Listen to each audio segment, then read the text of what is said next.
Hi guys, my name is Emily and I'm a peer expert for the Psych 2220 Learning Lab, and today I'm going to help you with type 1 and type 2 errors. I'm going to give you a visual representation of type 1 and type 2 errors that you can use as a chart for homeworks and exams to use in this class. So here we have our null hypothesis, whether it is true or false, and then we have our decisions on the top. For correct decisions, if the null hypothesis is true, we are going to want to fail to reject the null. And if the null hypothesis is actually false, we are going to want to reject the null. Now we have our errors.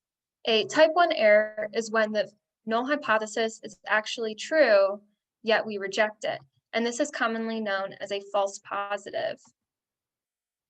And when the null hypothesis is actually false, yet we fail to reject the null as if it were true, this is known as a type 2 error, which can be commonly referred to as a false negative. And if these phrases work for you, that is great. And I'm going to give you even more images that can help you remember this concept. Here's a funny meme where you have a doctor telling an old man that he's pregnant. And this is obviously a false positive, which is a type 1 error. And on the other hand, we have a doctor telling a obviously pregnant woman that she is not pregnant. And this would be a false negative. And this is also a type 2 error. I have one more meme for you guys to help you with this idea.